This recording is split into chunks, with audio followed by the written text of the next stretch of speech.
Support for Radio Friends comes from OsteoStrong. Improvements in bone density, strength, and power can be achieved by weekly 5-minute no-sweat sessions on their 4-spectrum machines. These isometric robotic machines safely emulate high-impact loading on different parts of the skeletal system, which stimulates activity in bone-building cells.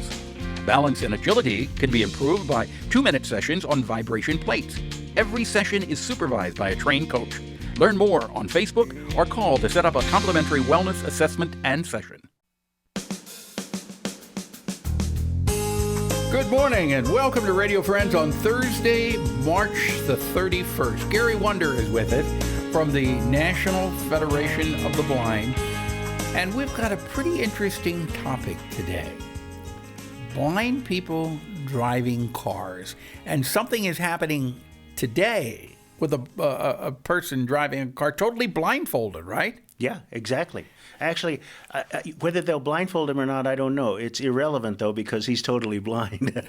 Okay. So he is going to be driving a car under controlled circumstances, correct? Yeah, he's going to be driving in a desert, and he's going to try to break the land speed record for how fast a car can go, driven by a person. It says in the Guinness Book of World Records, blindfolded, which tells you something. It means that we never expected that a blind person would actually do this, but a person under blindfold. It's an interesting sort of thing.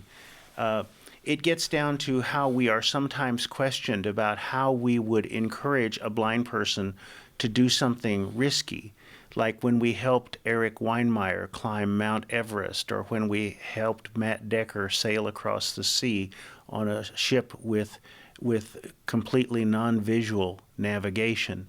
So there's the great side about how we're helping to move blind people forward, but there's always the side of, shouldn't you blind people know better than to let other blind people get into danger? Okay, but when we talk about blind people driving a car, this is something that you think will occur at one point in the future? Yes, and I'm not sure how it's going to play out, Paul. I'm not sure whether it's going to play out so that I get all of the sensory input through different parts of my body that you get when you drive a car, and you get things through your eyes, mostly through your eyes, or whether it's going to play out that you and I both end up being driven by vehicles and human beings are pretty much taken out of the situation. So there's a big craze right now toward autonomous vehicles, the argument being that we can reduce traffic fatalities by 95% if we would just let computers do the driving for us. Yes, but you know what? Computers have glitches from time to time. That's the thing that would concern me. I think those of us who grew up with Windows and the black screen of death will always wonder whether a computer is safe for us to drive. But the truth is that a lot of our airplanes now are only aerodynamically safe if they are flown by computer, especially our military aircraft, where they are constantly adjusting the airfoils or the surfaces that contact the air. And if they didn't have computers, they couldn't fly. Yeah. Now, our commercial jets are not quite that way, but our commercial jets can take off and land themselves without pilot intervention. I think a lot of people don't realize, well, you know, you've got two pilots, you got the captain and the co-pilot in the cockpit, but they can set the airplane to land itself automatically. And many times when you're doing the long distance flying, the airplane is flying itself across the ocean. Yes, and I'm sure that the people who worked for, was it Northwest, who overslept and overflew their airport. That was many years ago. Yeah. That was many years ago. Yeah. That was a Northwest Airlines. Yeah. Northwest doesn't exist anymore. There you go. But because they were merged in with Delta. But that's right, they overflew their airport. Flight attendant came, knocked on the door. I said, I think we're going a little bit past, we're over the ocean right now. Exactly. Because the airplane was flying itself and the pilots had fallen asleep. Exactly. Well, our guy here used to be a racer. He went blind in 2012 by hitting a wall. He did that sighted, of course. And for a while, his life was sort of shut down. He went through a little bit of depression. He went through, oh my gosh, what am I going to do? I don't want to become an office worker. That's not my nature. I don't want to become a professor. That's not my nature. I'm a racer. And the fact that I'm blind, does that mean I can still be a racer? And so he's built this car. He's fashioned it from a Chevrolet. He's done most of the work himself, and it has guidance systems on it so that it gives him information about much to turn back right and how much to turn left.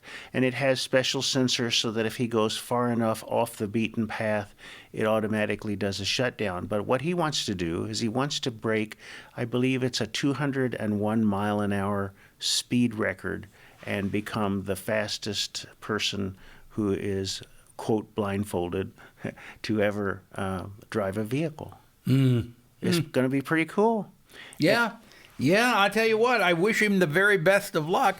And the thing is, we don't know what the future holds for any of us. But I would imagine, Gary, that just it's somewhat exciting to think about this, or think about the possibility that you may be able to get in a car and command that car to take you from one place to another instead of having to rely on someone to drive you.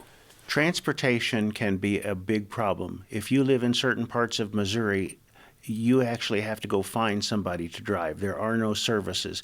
Here in Columbia, of course, we have Lyft, we have Uber. I just heard this morning that one of our taxi companies is going out of business. That's a sad thing. The transportation is a real problem, and it's so linked with independence. It's so linked with whether or not you can do certain jobs. We've actually had to work hard to make sure that jobs say you have to be able to get from place to place, not that you have to be able to show us a driver's license. Because if you're willing to hire me for $60,000 a year, maybe I can afford to pay $20,000 of that to have a driver. So I don't need the driver's license. I need to be able to get from X to Y. But yes, this is really exciting for me. Like, my life isn't going to be transformed overnight, but the idea that I can help with something that may one day get blind people to be able to get around the city or go between cities. Well, you do that now. As a blind person, you travel solo. I do. On the airplane. Yeah. In April, I'm going to Tennessee and I'm going to Maryland, back-to-back weekends. And that's no problem. The difficulty gets to be when I want to go see my grandchildren who live in Olathe, Kansas, and there's no airplane or no bus that goes from Columbia, Missouri to Olathe, Kansas. Then I have to start negotiating with somebody about, do I have you come and stay, in which I pay you, or do I send you home and you come back? Yeah. It's if people want more information on any of this for national, they can contact National Federation of the Blind. Yep. That's nfbmo.org, and all the information will be there, correct? Absolutely. We'd love to hear from you. All right, Gary, thank you so much. Always a pleasure to have you here. Thank you. Gary Wunder, we're out of time. Bye-bye.